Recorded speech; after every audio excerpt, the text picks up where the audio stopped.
चलिए देखिए, N entries of, अब थोड़ा अलग तरह के क्वेश्चन लेते हैं। एन एंट्रीज ऑफ वैल्यू, इसकी हमें प्रोबेबिलिटी पता करनी है। तो डोंट वरी अबाउट दैट, कोई घबराने की बात नहीं है, मैं आपको सिखाता हूं कि कैसे करना है कैसे नहीं करना है। तो यहां देखो, N entries of 2x2 matrix या 2x2 डिटर्मिनेंट, एक ही बात है, मैट्रिक्स से ही डिटर्मिनेंट हम बनाएंगे। देखिए यहां पे एक कोई मैट्रिक्स ले लेते हैं ए, राइट, 2x2 का, ए बी सी और D, this is a 2x2 matrix, right. अब वो क्या पूछ रहा है, आगे बढ़ते हैं, थोड़ा सा यहां समझते हैं। इस 2x2 मैट्रिक्स का डिटर्मिनेंट देखते हैं क्या होगा। Determinant of A B C और डी, ये भी क्या है 2x2।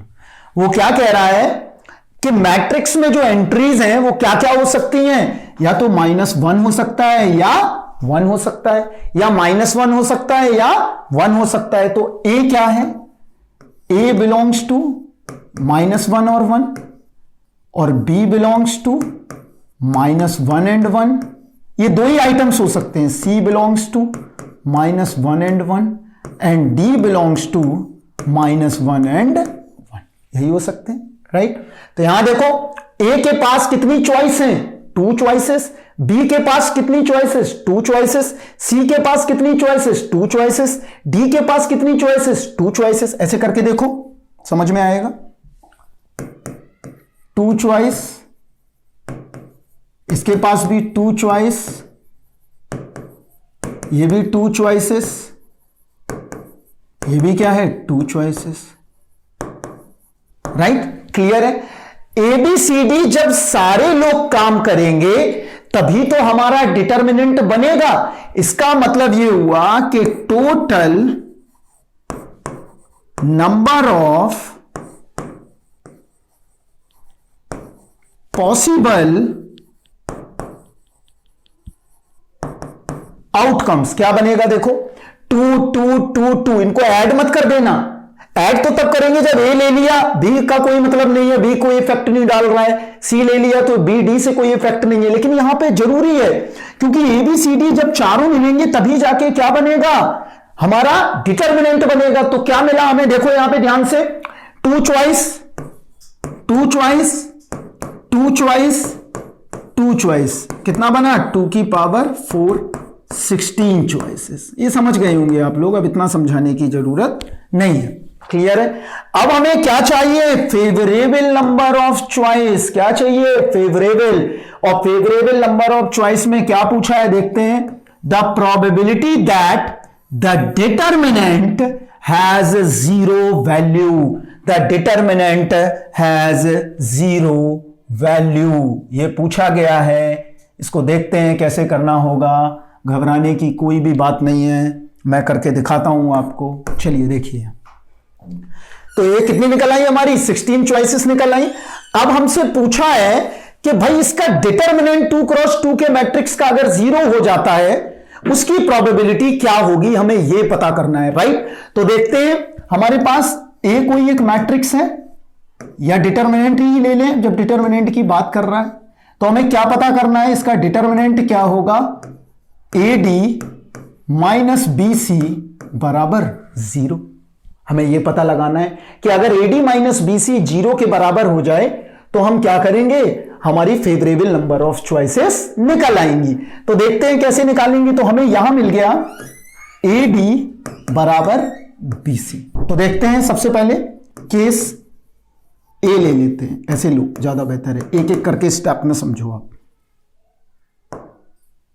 चलिए देखते हैं अब यहां केस ए।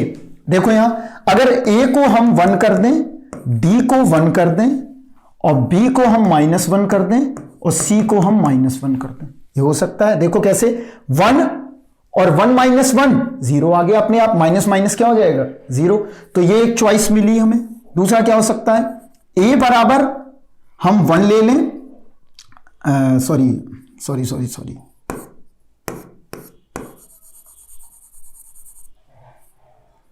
ए बराबर मैंने -1 ले लिया, डी बराबर हमने -1 ले लिया, बी बराबर 1 ले लिया, सी बराबर 1 ले लिया। एक चॉइस ये निकल आई। अब इनको इंटरचेंज कर दो। डी बराबर हमने 1 ले लिया, ए बराबर हमने 1 ले लिया, और सी बराबर हमने -1 ले लिया, बी बराबर हमने -1 ले लिया। ये भी चॉइस हो सकती है। राइट, क्लियर है इतना बात। अब आगे बढ़ते हैं। अब हम इंटरचेंज कर दें, एक 1 ले लें, एक -1 ले लें। एक क्या ले लें? एक 1 लें और एक -1 लें। जस्ट लाइक एग्जांपल, ए 1 ले लिया, डी -1 ले लिया, सी 1 ले लिया और बी -1 ले लिया। अब देखो ये -1, ये भी -1, तो -1 और +1 बराबर 0। तो ये चौथा केस हो गया। राइट, तो ये 4 केस तो निकल आए हमारे। क्लियर है। अब आपस में इनको हम इंटरचेंज और कर सकते हैं। देखो कैसे, ये -1 है तो ये 1 है, ये -1 है तो ये 1 है। अब इनको इंटरचेंज कर दो, ये -1 ले लो, ये 1 ले लो, ये -1 ले लो, ये 1 ले लो। तो टोटल केस हम बनाते जाएंगे। तो यहां देखो, इससे बने हमारे 2 ऑप्शन, इससे बने हमारे 2 ऑप्शन, इससे बने हमारे 2 ऑप्शन, और इससे भी बने हमारे 2 ऑप्शन। और ये सारे वर्किंग क्या करेंगे? इंडिविजुअल करेंगे। इस वाले ग्रुप से इस ग्रुप को कोई मतलब नहीं है, इस वाले ग्रुप को इस ग्रुप से कोई मतलब नहीं है, इस वाले ग्रुप को इससे कोई मतलब नहीं है। तो निकाल देते हैं total number of favourable choices. क्या बनेंगे देखते हैं यहां पे, 2 + 2 + 2 + 2 बराबर कितना आ गया? 8। क्लियर है इतना बात। तो total number of favourable choice कितनी निकल आई? 8। अब हमें क्या निकालना है? हमें प्रोबेबिलिटी चाहिए। तो प्रोबेबिलिटी ऑफ इवेंट E बराबर P NE/NS। तो क्या आ गया? 8/16। This is 1/2 is the answer. Clear है। तो ऐसा कोई घबराने की बात नहीं है। अगर वो 0 वैल्यू पूछता है तो बस नंबर से रखते चले जाओ और इजीली हो जाएगा। इसको आप डिटरमिनेंट के फॉर्म में भी अगर समझने में दिक्कत हो तो ऐसे भाई लिख के देख लो। 1 D 1 था, B -1 है, C -1 है, तो 1 + 1 होता AD। देखो 1 और क्या +1 फिर -1, तो कितना आ गया? 0 के बराबर आ गया। तो इसी तरह से नंबर रखते चले जाओ। सारे किसके बराबर मिलेंगे? 0 के बराबर। जब सारे 0 के बराबर मिलेंगे, अब इंटरचेंज करके देखोगे तो यहां 2 ऑप्शन, यहां 2 ऑप्शन, यहां 2 option, this is 2, this is 2, this is 2 and this is 2। How many total number of cases? This is the 8th number of cases. This is the 8th number of cases and total number of cases is 16. तो the probability of the event is the ratio of number of favorable divided by the total. तो 8/16 is a 1/2। इस question को ऐसे भी पूछ सकता है वो कि भैया एक एंट्रीज है 2x2 मैट्रिक्स की, उसके ये एलिमेंट दिए हैं और डिटरमिनेंट हैज अ 0 वैल्यू। इसमें इस तरह से भी पूछ सकता है वो।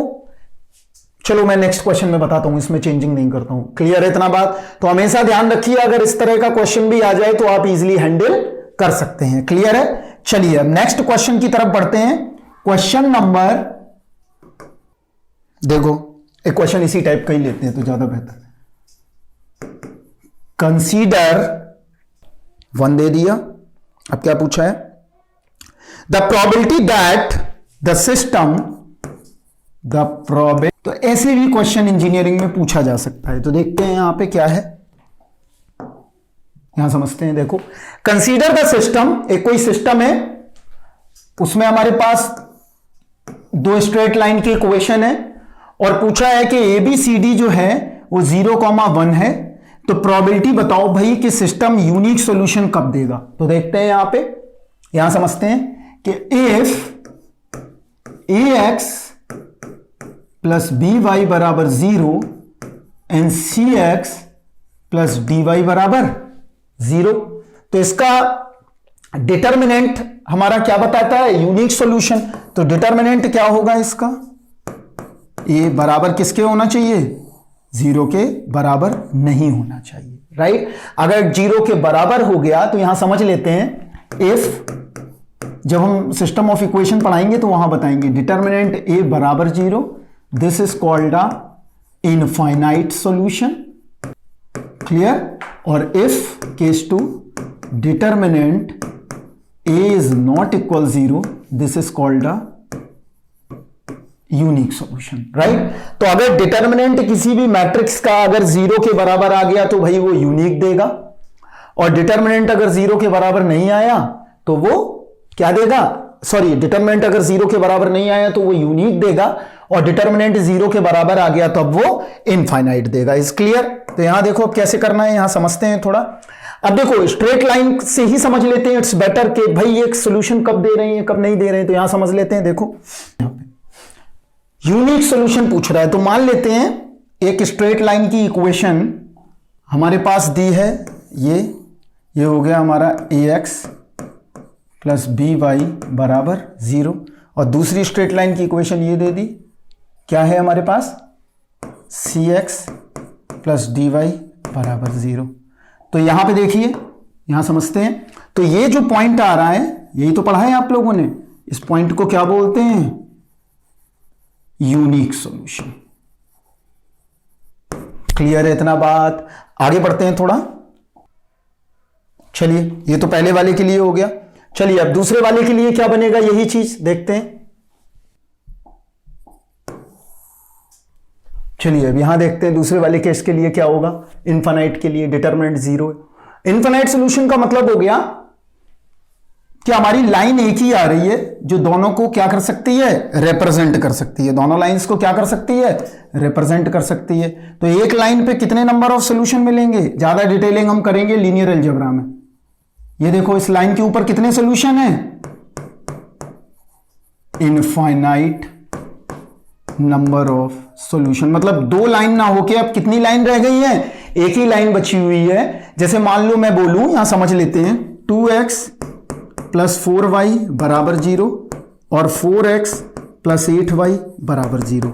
This the both lines are same because mass is interested only qualitative way, not a quantity. अगर 2 का मल्टीप्लाई कर दें तो ये सेम लाइन मिल जाएगी। इसका मतलब ये जो लाइन आई है this is called a straight line, और इस पे कितने सॉल्यूशन है, इनफाइनाइट नंबर ऑफ सॉल्यूशन है। कितने सॉल्यूशन है, इनफाइनाइट नंबर ऑफ सॉल्यूशन है। और जब इनफाइनाइट नंबर ऑफ सॉल्यूशन होंगे तो डिटर्मिनेंट ऑफ ए क्या हो जाएगा, 0। देख सकते हैं 2 4 4 8 किसके बराबर होगा, 0 के बराबर। यहां क्या होगा, यहां देखते हैं determinant A B C D, ये डिटर्मिनेंट किसके बराबर है, 0 के बराबर नहीं है।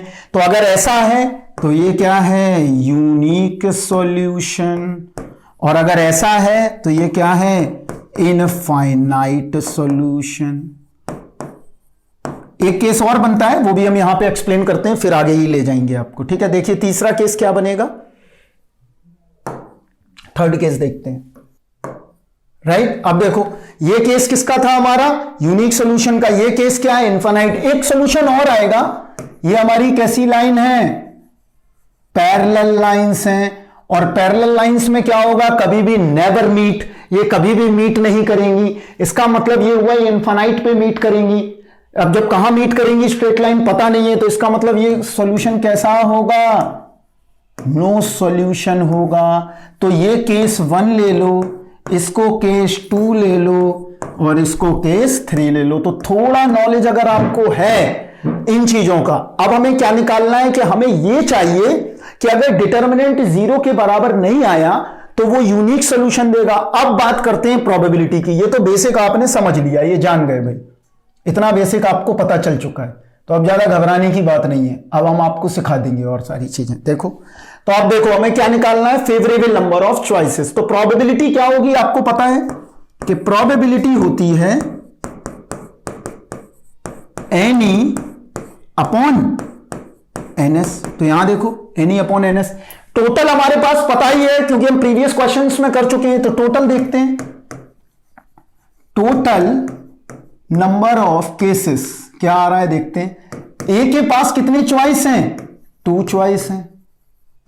बी के पास 2 चॉइस हैं। सी के पास 2 चॉइस हैं। डी के पास 2 चॉइस हैं। क्लियर है इतना बात। आगे बढ़ते हैं। इसका मतलब ये हुआ कि हमारे पास total number of possible outcomes क्या बने, 2 मल्टीप्लाई 2 मल्टीप्लाई 2 मल्टीप्लाई 2। क्यों? ए बी सी डी ये क्या हैं? Working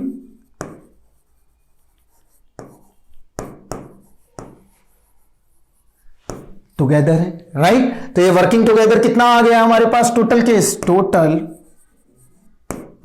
number of cases is 16। Clear है इतना बात? ये टोटल नंबर ऑफ केस हमें कितने मिल गए?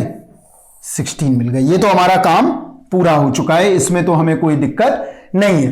अब वो पूछ रहा है भाई कि हमें वो केस बताओ जहां पे ये यूनिक सॉल्यूशन देंगे। तो हम क्या करें? मैट्रिक्स बना के देख लें, राइट, कि जीरो कहां नहीं आ रहा है, राइट। क्लियर है? अगर जीरो हो गया तो वो यूनिक देगा।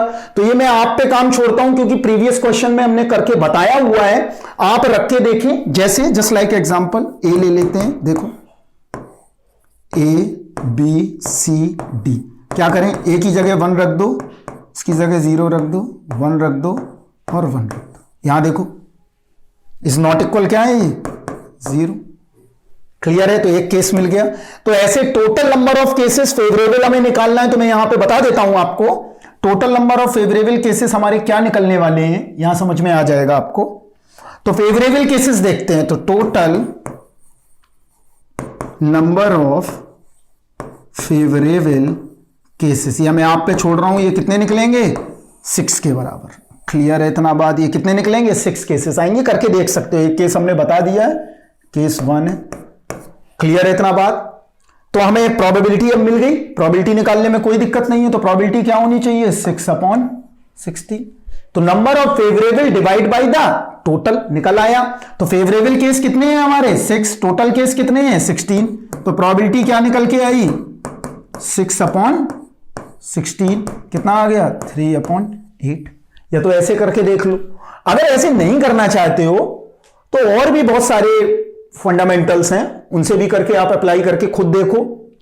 बहुत इजी है, हमने इजी वे में आपको करके दिखा दिया है। इससे ज्यादा इजी वे और नहीं हो सकता कोई भी, आप कितनी भी मेहनत कर लो, इससे ज्यादा इजी नहीं पड़ेगा। क्लियर है इतना बात? तो हमारा बेसिक कंप्लीट हो गया ये कि प्रोबेबिलिटी हमने इसकी निकाल दी।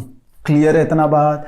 अब हम देखते हैं question number 8, right 9 sorry, question number 9 देखते हैं कि क्या हम क्वेश्चन में और कर सकते हैं, और क्वेश्चन क्या सारे हो सकते हैं। अभी क्वेश्चन कितने हो गए? 8 हो गए हैं, राइट। चलिए नेक्स्ट स्लाइड्स पे चलते हैं। अब देखते हैं क्वेश्चन नंबर, अभी कितने क्वेश्चन हो गए।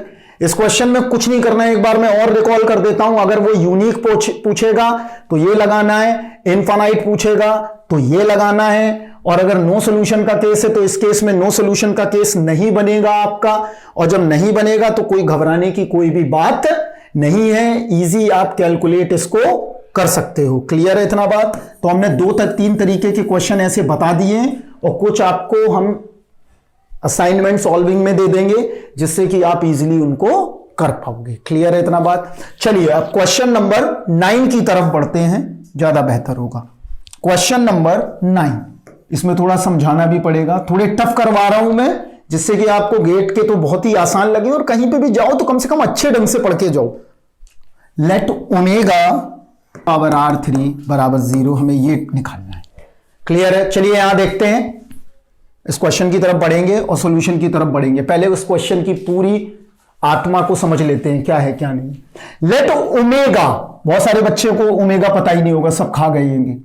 Omega is a cube root of unity, अभी हम बताते हैं। With omega is not equal 1, ये स्टेटमेंट पढ़ेंगे। One of my favourite question, a fair die is thrown how much times? 3 times. If R1 R2 R3, ये 3 numbers आ रहे हैं, R1 आ सकता है, R2 आ सकता है और R3 आ सकता है। Are the number obtained on the die, find the probability that कि ओमेगा की पावर R1, ओमेगा की पावर R2 और ओमेगा की पावर R3 का सम जो है वो किसके बराबर होना चाहिए? 0 के बराबर होना चाहिए। तो हमें ये पता लगाना है। तो सबसे पहले हम थोड़ा आपको इसकी प्रीलिमिनरी नॉलेज दे देते हैं कि ओमेगा भाई है क्या, ओमेगा होता क्या है, ओमेगा अगर नहीं भी पता है और ये क्वेश्चन आ गया तब भी कैसे लगाओगे कि सर ने बताया हुआ है, तो कम से कम कॉम्प्लेक्स में भी काम आ जाएगा। वहां हम कॉम्प्लेक्स में देखेंगे, लेकिन अभी हम थोड़ा सा एक्सप्लेन करते हैं आपको। देखो क्या है ओमेगा, समझते हैं। चलिए देखिए यहां पे कैसे, ये हमारा कोई भी एक प्लेन है, इस प्लेन को हम बोलते हैं कॉम्प्लेक्स प्लेन, और इलेक्ट्रिकल इलेक्ट्रॉनिक्स में ये बहुत बेसिक चीज है, तो इसको मैं एक्सप्लेन ज्यादा नहीं कर रहा हूं। Is a complex plane. ये इसकी कौन सी एक्सिस है, रियल z, और ये क्या है, इमेजिनरी z, और ये क्या है हमारा सेंटर पॉइंट है, राइट। सर्कल पे ज्यादा ध्यान नहीं देना, ऊपर बनाए नीचे बनाए, जस्ट हमको समझाना है आपको, राइट। तो चलो देखते हैं अब ये, यहां समझ लेते हैं। यहां समझो, ये कॉम्प्लेक्स प्लेन है और ये रियल है और इमेजिनरी है। ओमेगा क्या है, क्यूब रूट ऑफ यूनिटी है, समझो। Omega is cube root of unity. देखो क्वेश्चन है 2 लाइन का, लेकिन आपको ये नहीं है पता, हम इसलिए समझा रहे हैं, राइट। तो यहां देखो omega is a cube root of unity, तो कैसे निकालते हैं देखो यहां पे समझ लेते हैं। हमारे पास कोई एक बहुत साल पहले एक इक्वेशन आया एक्स क्यूब बराबर 1, हमें इसको सॉल्व करना है, राइट। तो इसके 3 रूट्स एग्जिस्ट करेंगे, 2 is a complex roots and 1 is a real root. Fundamental theorem of algebra Gauss की कहती है कि एटलीस्ट 1 रियल रूट्स एग्जिस्ट करेगा किसी भी चीज का। तो यहां देखो कैसे, तो हमने क्या किया, एक्स क्यूब बराबर 1 लिख दिया, राइट। ये हमारा इस सर्कल का इक्वेशन है, मॉड जेड बराबर 1, या इसी को मैं कह सकता हूं x square plus y square बराबर 1। क्लियर इतना बात। आगे बढ़ते हैं, अब देखते हैं। तो इस सर्कल के अंदर ही हमें रूट्स को देखना है, क्लियर है इतना बात। ऐसे बना लेते हैं, कोई दिक्कत नहीं है, ठीक है। तो हमने क्या किया, मॉड जेड बराबर इतना है और x square plus y square बराबर इतना समथिंग है। अगर मैं अब आपसे कहूं कि भाई इसके रूट्स निकालो, रूट्स क्या होंगे, तो रूट्स बहुत सिंपल है, देखो कैसे, x माइनस 1 और होगा एक्स स्क्वायर। हम ज्यादा पोलर रोलर फॉर्म नहीं बता रहे हैं, हम सिंपली करके दिखा देते हैं।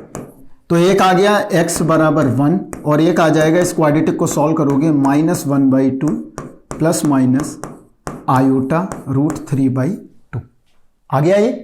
तो देखो एक रूट क्या आया 1 और 2 रूट्स क्या आ गए, ये आ गए। तो इसको देखो ऐसे लिख सकते हैं, अब हम यहां समझते हैं। देखो अब क्या समझना है, यहां समझ लेते हैं। हमने क्या किया, एक सर्कल ड्रॉ कर लेते हैं, राइट। क्लियर है इतना बात।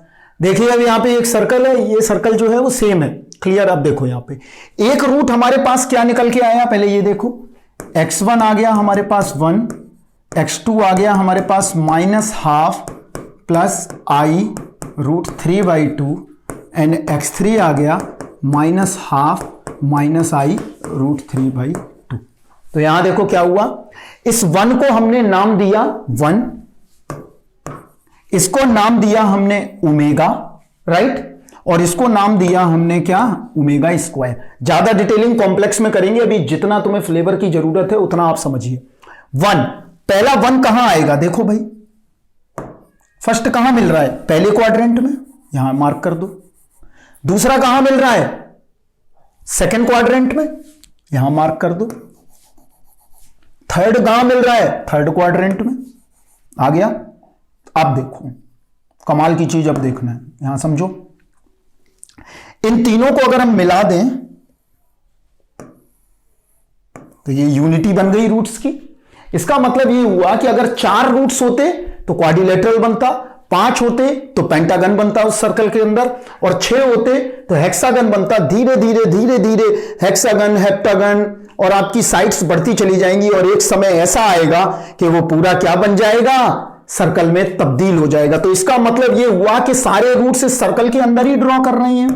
मॉड जेड बराबर 1, देखो जेड में ऐसे लिखता हूं बच्चे, ये ध्यान रखना कि समझने में कोई घबराहट नहीं होनी चाहिए। क्लियर है इतना बात, कि वरना समझ में नहीं आ रहा है कि सर ने क्या लिख दिया है क्या नहीं। मैं पहले ही बता देता हूं, मैं ऐसे ही लिखता हूं जेड, और यही एक नोटेशन है सही, राइट। ये इस तरह से जो नोटेशन बनाते हैं is a wrong notation, is a internationally यही रोटेशन हम फॉलो करते हैं। तो जेड बराबर 1, तो इसका मतलब इक्वेशन तो यही हुई ना, x square plus y square बराबर 1। इसका सेंटर क्या हुआ, 0, 0। तो पहला रूट निकल आया 1, दूसरा क्या है ओमेगा, और तीसरा क्या है ओमेगा स्क्वायर। अब देखो इन तीनों को ऐड करके देखो तुम, 1 प्लस ओमेगा स्क्वायर बराबर किसके आ रहा है 0 के। ऐड करके देखो आप लोग, 1 इससे ये कट कर दो, -12 -1 और 1 ये कट हो गए, तो सारे किसके बराबर मिल गए 0 के बराबर। इसका मतलब ये हुआ कि 1 प्लस ओमेगा स्क्वायर किसके बराबर देगा 0 के बराबर देगा। और हमको ये भी पता है कि ओमेगा क्यूब किसके बराबर है 1 के बराबर है। ये भी हम चीज देख चुके हैं यहां पे, क्योंकि हमने x की जगह क्या पुट कर दिया है ओमेगा को पुट कर दिया है। तो दो हमें प्रिलिमिनरी चीजें मिल गई, 1 प्लस ओमेगा स्क्वायर बराबर 0 and the second is omega cube equal 0।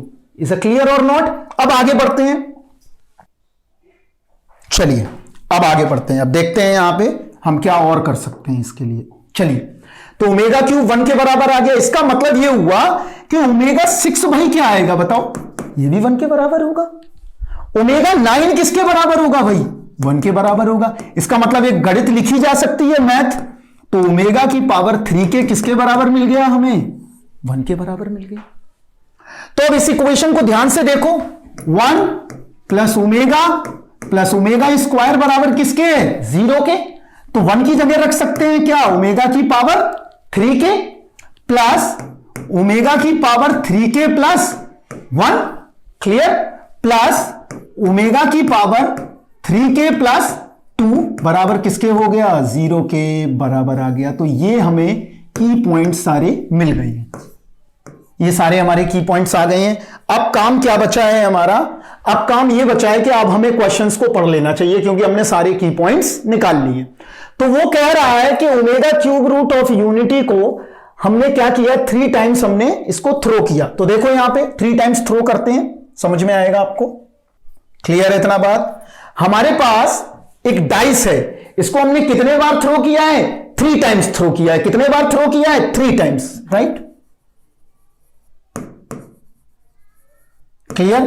पहला नंबर क्या आता है यहां देखिए, डाइस को अगर हम फर्स्ट टाइम थ्रो करते हैं, यहां समझ लो मैं 3 बना देता हूं आपके विजुअलाइजेशन के लिए, don't worry about that, clear. यहां देखिए हमने जब पहली बार थ्रो किया तो मिला हमें क्या R1 नंबर, दूसरी बार थ्रो किया तो क्या मिला R2 नंबर, और तीसरी बार थ्रो किया तो क्या मिला R3 नंबर। इसका मतलब यह हुआ कि यहां पे अगर डाइस पे 6 पार्ट्स हैं हमारे, तो अगर हम थ्रो कर रहे हैं तो हमें क्या क्या मिल सकता है बताओ भाई। R1 1 से 6 हो सकता है, डाइस पे 1 से लेके 6 तक ही नंबर आ सकते हैं। R2 भी 1 से 6 हो सकता है, और R3 भी 1 से 6 हो सकता है। तो हम क्या लिख सकते हैं R1, R2, R3 belongs to 1, 2, 3, 4, 5 and 6, right. Clear है इतना बात, हमारे पास ये निकल आया।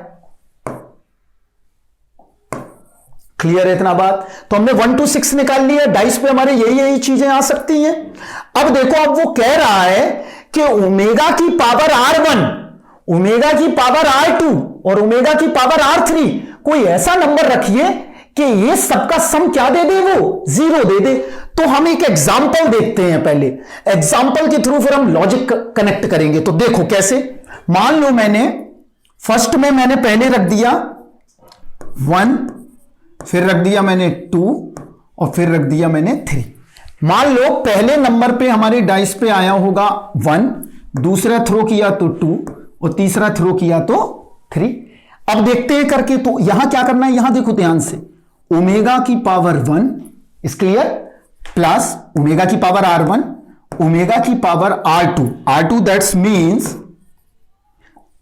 2 प्लस ओमेगा क्यूब। क्या ये 1 के बराबर हो रहा है 0 के बराबर। देखो यहां पे ओमेगा की पावर 1 ओमेगा स्क्वायर ओमेगा, और प्लस ओमेगा क्यूब हमें पता है वो किसके बराबर है 1 के बराबर है, तो यहां लिख दिया। अब हमें यह भी टर्म्स पता है कि 1 प्लस ओमेगा स्क्वायर किसके बराबर हो जाएगा 0 के बराबर। मिल गया एक केस हमें। अब देखो, कोई जरूरी नहीं है बेटा कि 1 2 3 हो, ऐसा भी तो हो सकता है। देखो यहां पे दूसरा केस देखते हैं, यहां अब सेकंड केस देखते हैं, यहां पे ये हो गया, ऐसा भी तो कर सकता है वो 3 2 1। अब देखो करके क्यूब स्क्वायर प्लस ओमेगा, अब भी किसके बराबर हो गया, ये 0 के बराबर हो गया, राइट। इसका मतलब ये हुआ कि अगर ये नंबर अपने अरेंजमेंट को चेंज कर दें तब भी वो 0 के बराबर है। कैसे कि अगर 1 2 3 3 2 1 2 3 1 2 1 3 3 1 2 और क्या बन सकता है 1 3 2, वही 3 फैक्टोरियल तरीके हो गए, राइट। इसका मतलब कोई भी एक नंबर अगर हम चूज करते हैं तो वो 6 तरीके से अरेंज हो सकता है। क्लियर है इतना बात? तो ये हमने कर लिया यहां पे। अब हम देखते हैं और क्या हो सकता है। तो ऐसे तो भाई ढूंढते रहोगे तुम जीवन भर, कैसे कितने नंबर होंगे, तो उससे बेटर है वी कनेक्ट द लॉजिक। और लॉजिक से देखो एक लाइन में ही ये क्वेश्चन हो जाएगा और आपको बड़ा ही अचंभा होगा। इसी में ही हम एक चीज इस्तेमाल करेंगे। देखो क्या हमको एक ट्रिक दी है, हमने तुम्हें सिखाई है, ओमेगा की power 3k plus 1 plus 3k plus 2, ये किसके बराबर है, ये 0 के बराबर है।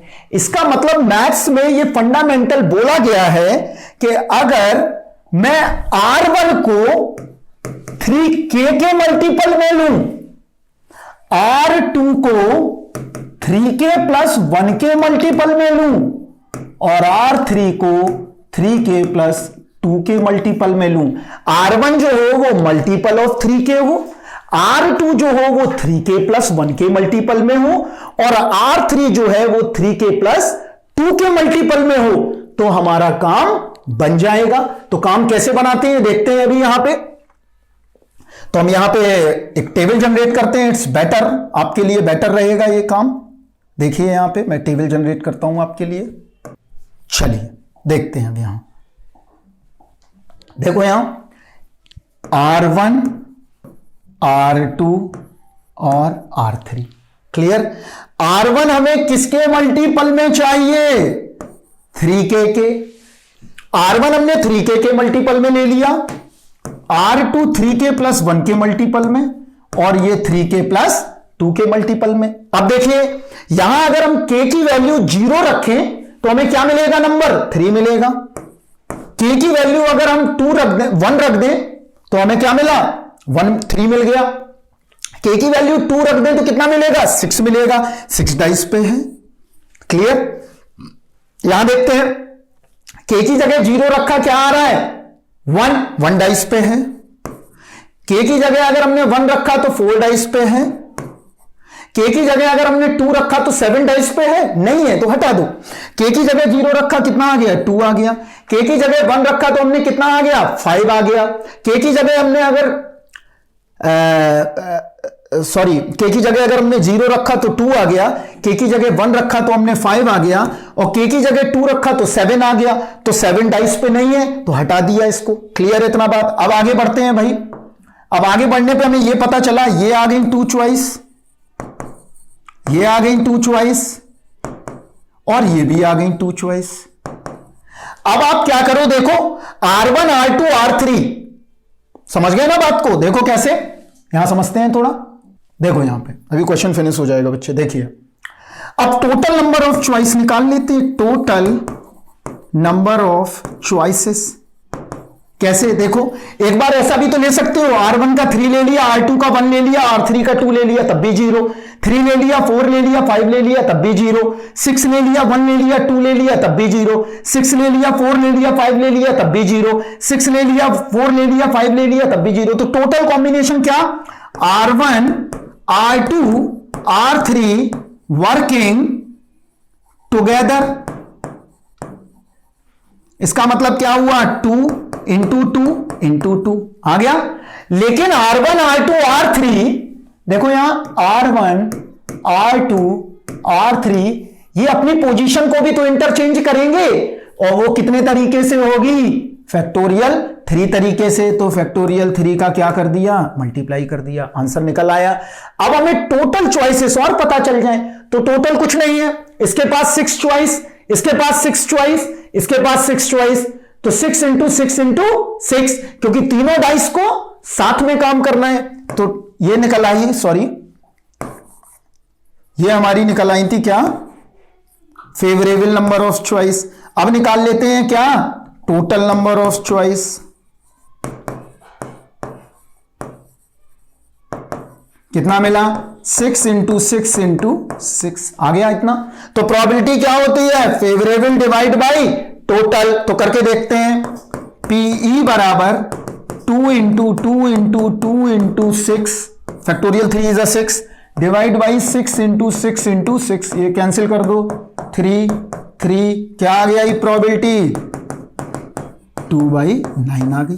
क्लियर है इतना बात। तो कुछ ज्यादा नहीं करना था, बस हमें अरेंजमेंट चेक, बच्चे ऐसे भी निकाल लेंगे कि कुछ रख रखे, लेकिन हमारे पास लॉजिक है। लॉजिक क्या है कि भाई 3k में हो, 3k + 1 में हो, 3k + 2 में हो, और इजीली आप कैलकुलेट करते जाओ। कैलकुलेट करने के बाद नंबर ऑफ चॉइसेस बना ली, और ये कितने तरीके से अरेंज हो सकते हैं हमने बता ही दिया है। ये करते जाओ अरेंज, जैसे ये भी हो सकता है, ये भी हो सकता है, ये भी हो सकता है,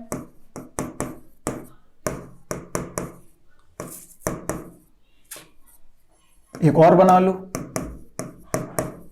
तो ये टोटल कितने हो रही हैं, 6 चॉइसेस हो रही हैं, तो उसमें 6 का हमने मल्टीप्लाई कर दिया, यहां देखो मल्टीप्लाई किया हुआ है, और टोटल कितने बनेंगे डाइस पे, 6 इंटू 6 इंटू 6, तो टोटल चॉइसेस बन गई। आंसर क्या आ गया, 2/2 कितना आ गया, 9। क्लियर है इतना बात। चलिए, hopefully you enjoy the lecture. Next lecture में हम आगे के और अभी क्वेश्चन देखेंगे, अभी क्वेश्चन सीरीज चलेगी।